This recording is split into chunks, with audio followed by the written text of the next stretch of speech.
Hey guys, it's your guy Ricky here. So yeah, it come to my attention that a few of you have been wondering how I get 20 million ISK ticks ratting within our space in something that's a sub-capital. So yeah, I just thought I'd make a video showing how I actually do this. Now in this video I probably will not actually be getting a 20 million ISK tick because it generally requires me to be ratting multiple large anomalies at once, well, within one session. I'm only going to ratting one large anomaly tonight, and yeah, see, it should probably generate around about 17 million or an 18 million ISK tick. But yeah, basically what will generally happen is after you've done the first one, or at least after you've got your first tick, you will you will still have a few ships left within that large anomaly. And it was those last few large battleships, as well as the mining, industrial wave, that will actually give you most of your ISK for the next tick, the follow-up tick that happens after that. And then, yeah, basically, when you move on to your next large anomaly, or whatever anomaly, to be honest, after that one, you'll be getting a nice, massive value. And I've been able to get up to as much as 22 million ISK in the past. But yes, I will, well, enough of that. I will now show you the fit. So, this is what I've got going on. As you can see, cold, I've got just over 2000 DPS in the lasers, which is absolutely awesome. I'm using copper C-type large beam lasers. With that, I've got a 97.68 kilometers optimal range with a 23.68 kilometers accuracy fall off. So yeah, a lot of range, and yeah, I'll be mostly flying in to about 90 kilometers during my ratting sessions, just because with the way that the rats spawn, they should all be sort of within my optimal, or around my optimal, if I warp in at 90. So that is what I'll be doing for that. Then got 2 Republic Fleet stasis webifiers, just there for if anything does get too close, but to be honest, nothing ever has. So yeah, to be honest, most of the time these will just be sat there doing nothing, in fact, probably all the time, as well as these 2 Mark V infiltrators. They won't be doing anything. I've then got 2 Republic Fleet target painters, of which I have a general unit boosting that signature radius adjustment. Now, yeah, it'll be generally working at about 50% effectiveness, what with the fact that it's going to be at optimal and fall off right there. You're together. But yeah, like I said, they'll basically be making the targets bigger, so, making them easier to hit. I've then got 3 Corpum C-type heat sinks.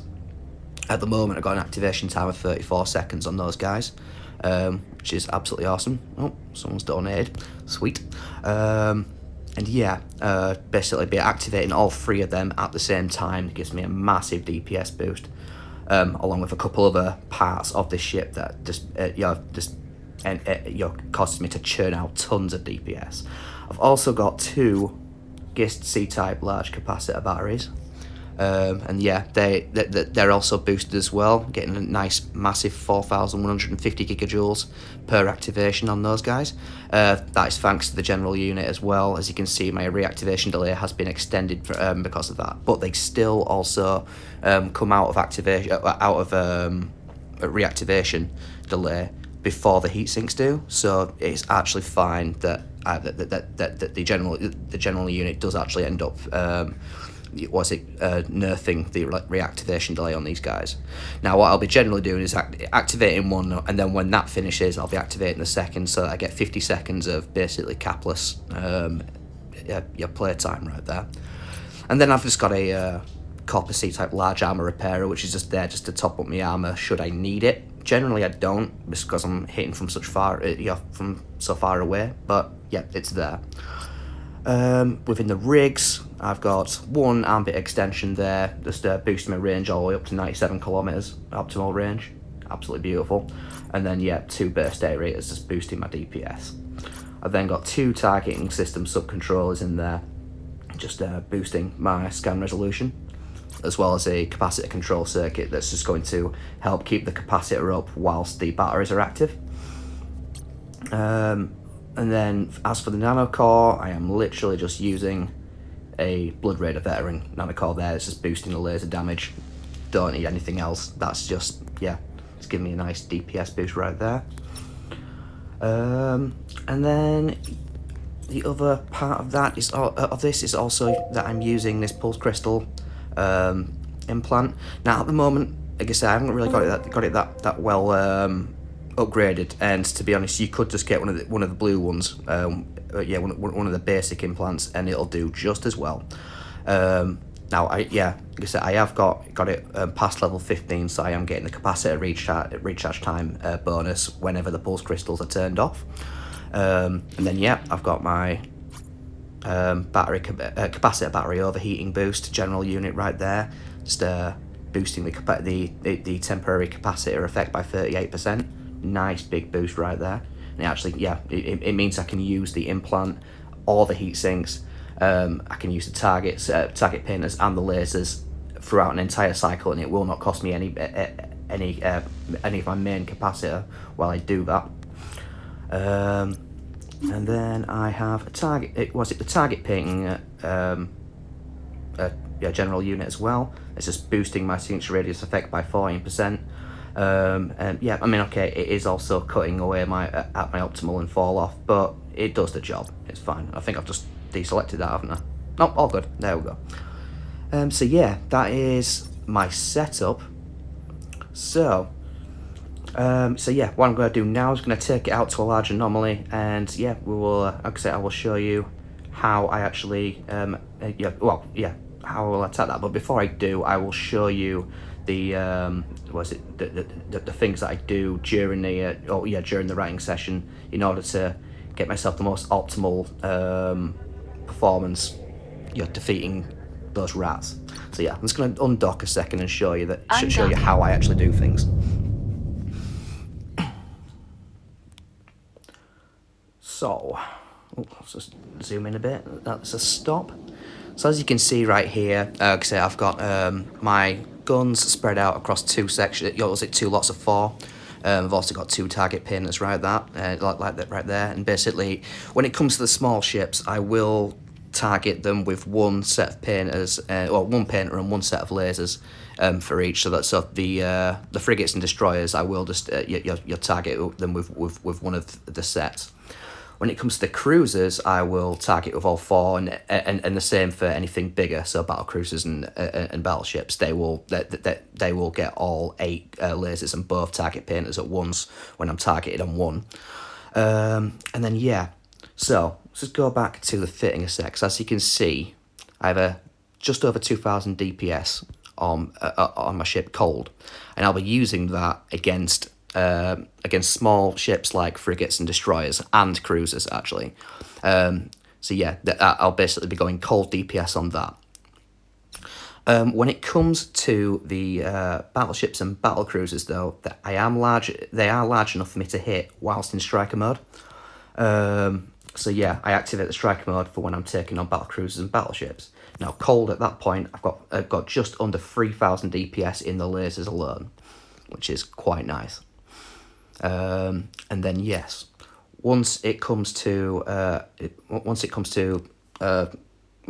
when the capacitor batteries and the heat sinks are ready, I'll then, you could say, whilst I am facing the battle cruisers and battleships, I will not use them against the smaller ships, but I do use them on the battle cruisers and battleships.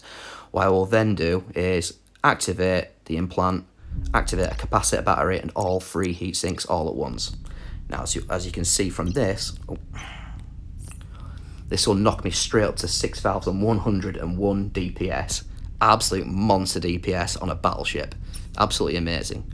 And I will basically cycle that through with the guns, with the target painters, just absolutely obliterating those battleships and battle cruisers. And when the first battery ends, I just cycle the second one straight away. There is a lot of capacitor in these capacitor batteries, and it will actually see me through the entire 25 seconds without me spending any of my normal cap. And that is basically how that works. And I'll only ever do that against battle cruisers and battleships. I could do it against the cruisers and smaller, but without the striker mode, I'm not really dealing as much DPS, so I'd much rather just have as much DPS whilst everything is hot, whilst I've got the striker mode on, so that I can do as much damage as possible in that 50-second time frame. And yeah, that is basically it. Yeah, that is basically it for how I actually clear these anomalies. I start off with smaller targets first, basically making sure that I take out those interceptors and whatnot before they actually get close enough to me. Now they've been able to get about 35 kilometers away from me in the past, and I've still been able to hit them. So it's not as if this ship really has a problem with tracking. It's a fantastic ship. I think my skills might have something to do with that. I am currently 554 in large lasers. But yeah, that is basically it for the fit and the strategy. I am now going to go to a large anomaly, and I will show you how I actually basically demo how I actually do the writing session. Okay then, yep, I'll talk to you in a sec.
Okay, so as you could see through that, I was actually able to clear this anomaly before the tick actually happened. Now, there we go. So if I just go into my wallet a second. So before tax, that was a 17.5 million ISK tick.